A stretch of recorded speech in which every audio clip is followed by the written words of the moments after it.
got my coffee, I got my Bible, so let's do this. Hey everyone, it's Kristie, and today I'm going to be talking to you guys about the topic of does God hear me? Which for me in my current season right now is a question that I have been asking. Does God hear me? Does he see what I'm going through? Does he hear me cry at night? Does he hear my prayers? And it's something that we all go through. Even though we know that he hears us and he's always with us, we kind of just put ourselves in these situations where we question if he's even there for us, even though we know that he is, because his word says that he will never leave us or forsake us. And his word is unfailing and it's always true. So we know that he is always with us. But when things in life get difficult and they get hard, we can't really see God moving. We don't know what he's doing. Even though he's always working behind the scenes, we can't always see him moving in our lives. And in those times, I think we feel like he's not listening to us, which is kind of where I'm at. I'm in this season currently where I just got married, which is awesome. I love it. But in that, it was really difficult too, because I know that God was calling me to be with Lachlan where he is. And for us, you guys don't know because you don't know our story. Maybe we'll make a video on that because our story is very interesting. But he was living on one side of Brisbane and I was living on the complete other side of Brisbane. He was heavily involved in his church. I was heavily involved in my church. We went to Bible college and that is where we met. Long story short. But in that, once we knew before we started dating that, well, we knew once we started dating that we were going to be married one day. And in that we were like, okay, well, we're in two different places. Obviously when we get married, we have to be in the one place. And realistically, Lachlan was on staff at his church, so it just made sense that I would go there. I mean, even though I was heavily invested in my church, I was on the worship team and I was running creche and I was working in the office and doing all of this different stuff, even though I was heavily invested there and had been for, over 9 years. It just made sense that Lachlan's on staff, there was talk of him being promoted, so we're like, okay, well, it just makes sense if we go there. And we did feel that God had put it on our heart that that's where we had to be. And as hard as it was, sometimes things that God calls us to aren't always the easiest, but they're always worth it. So we got married about almost a month ago now, which is crazy. That's gone really fast. But it was about a week ago that I had my farewell at my church, and it was really, really hard. And currently in this season, I don't really know what God has for my life. Lachlan is the full-time youth pastor at our church, and he's doing awesome stuff with the youth, which is amazing. But for me in my life, I just don't know what he's doing. I've given up everything that I worked for in my church. I've moved away from all of my family and all of my friends, and I'm now in this whole new place and a whole new church, and I don't really know what I'm doing with my life. And it's really hard when people ask me, I meet people and they find out who Lachlan is and that I'm his wife, and they're like, oh wow, that's awesome, what do you do? And it's really hard. It's a really hard question to answer, because my response is, I don't really do anything right now. Like, I am basically a stay-at-home wife. I support Lachlan in his ministry, but that's pretty much all I do right now. And it's really hard because it's not what I want. I want what God wants for my life, which I know that always comes in his timing. But currently right now, I can't see him moving in my life. I don't know what he's doing. I've given up everything. And currently right now, I don't see what I've given up for. Like, I've walked away and I've been obedient and I came away from that part of my life, but I haven't really had anything to step into. And in that's been really difficult, and it really affected my relationship with him in a way. Like, I found it really hard to pray because I didn't know what to pray, because I was just hurting so much. And I don't know, like, it just got really hard because I couldn't see why he called me out of that place and why he called me, away from all of that stuff, all my friends and family and my church family and all that. I couldn't see why he did that because I haven't really had anything to step into yet. So I'm kind of in this awkward place where, I'm kind of just You know, when people talk about God opening doors, I'm currently in the hallway waiting for the door to open. But that's okay because, sorry, my husband's texting me behind there. Because I once heard someone say that while you're waiting for the door to open, praise him in the hallway. So that's what I'm learning right now. But anyway, back to the topic of, just was a side little tangent of the backstory of why I want to talk to you guys about this. I was reading through Psalm 20 and 21 the other day, and the two of them kind of like go together. And in that, they're not very long. So I'll kind of just, I don't know. Okay, I probably won't read through all of both chapters because they're, you know, they're not big, but it's time consuming. So in Psalm 20, it's basically talking about David's writing, you know, may the Lord answer you when, okay, I'll do like the Kristie Mackay, what's the word? Version? I don't know. There's another word, but I can't think of it right now. Basically it's saying, may the Lord answer you when you are in distress, and may the name of the God of Jacob protect you. May he send you help from the sanctuary. And then it goes down to, may he remember all your sacrifices and accept your burnt offerings. May he give you the desire of your heart. May we shout for joy over your victory and lift up our banners in the name of our God. And then it goes down to verse 6. Now this I know, the Lord gives victory to his anointed. I don't have my glasses. He answers him from his heavenly sanctuary with his victorious power of his right hand. And then, so in that one, it's basically saying like, may the Lord answer you. You know, may he give you the desires of your heart, and, you know, may he protect you and give you victory and all this stuff. And then down into Psalm 21, it talks about,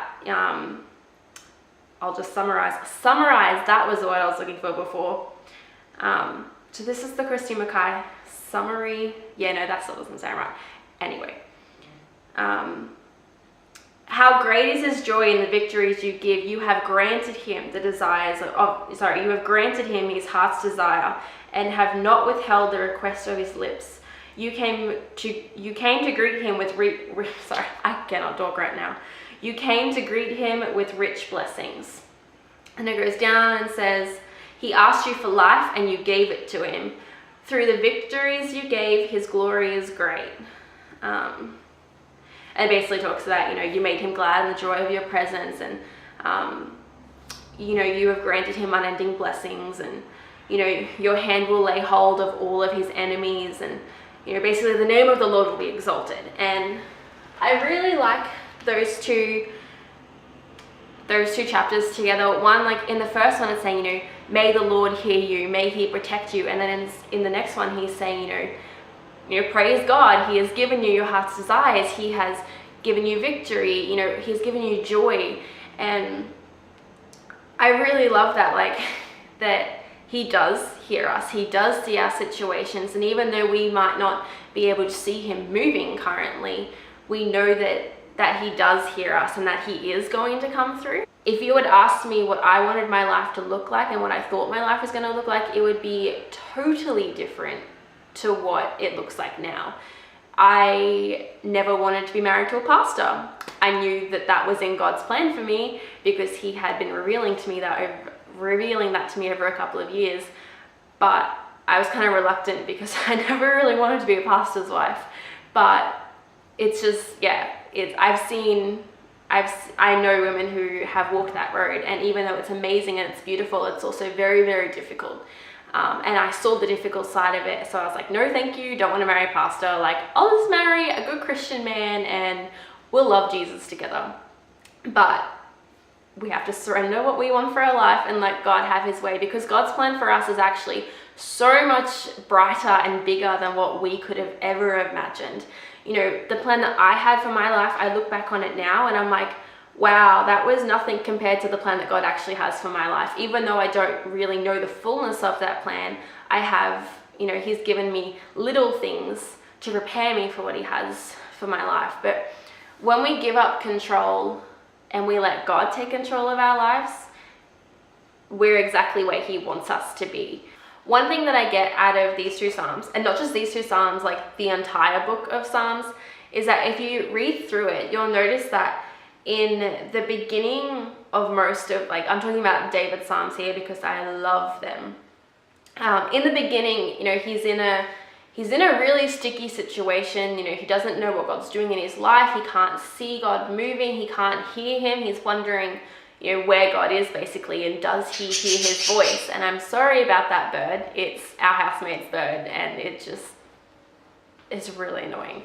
Anyway, but by the time you get to the end of the psalm, David is praising him and worshiping and thanking him for who he is. And even though his situation and his circumstances might not be, you know, the greatest, he can still turn around and say, no, but God, you are good, and I thank you for who you are.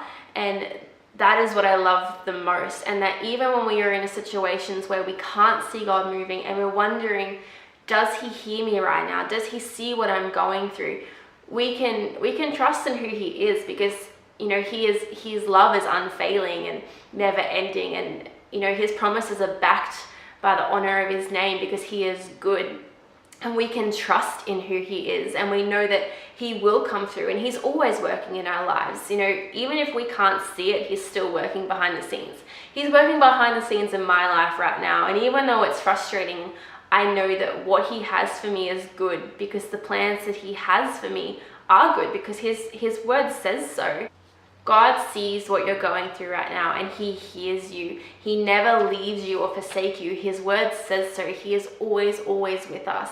If we can't feel him, if we can't see him, if we can't hear him, he is there, and we can trust in that. We can trust in his word. One thing that someone said to me, it was one of our old pastors a couple of years ago, but it's stuck with me ever since. If you can't hear God, read God.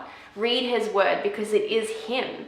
And if we can't hear him speaking to us in our spirit, we can read his word, and he speaks to us through there always. The word is so important. We should never, ever forsake the word in our lives, even though, you know, we often do. I've been guilty of it so many times. But God sees everything in our lives, and he knows what we're going through. And if you can't see him moving or working in your life, trust that he's working behind the scenes, and he has a plan for you, and it's good, and he does hear you. And just be encouraged that he never leaves you, and he never forsakes us, and he's going to come through in your life. It may not happen in the timing that we want it to, because we want things to happen when we want them to happen, but trust that God's timing is so much better than ours. It always works out so much better than what we could plan it to ourselves. So just trust in his plan for you. Trust that he hears you, and he sees you, and he may be working in your life and trying to get your attention. You know, sometimes that happens so much for me. I put stuff in the way of him, so I actually can't see when he's trying to get my attention. And I have to check my heart in those times and see, okay, well, what am I putting in the way of God? But know that, yeah, I know I've said it many, many times, but he has a plan for you, and he hears you, and he sees you. So be encouraged in that. And that's all that I have for you guys today. I hope that encouraged you and that blessed you. That's really my goal for these videos, is just to encourage and bless you and inspire you. And I want this to be a community and a family of people who come together and just talk about Jesus and drink coffee while they do it. It's kind of gone cold now because I forgot about it while filming. But yeah, I really hope that encouraged you and blessed you. It really encouraged me as I was saying it. You know, sometimes you say things and it's really not your words, it's God talking through you in that moment and to you at the same time. So it really encouraged me anyway, because I know that it was all God. But I'm going to stop rambling now, and I'm going to let you go, but I will see you next time. Bye.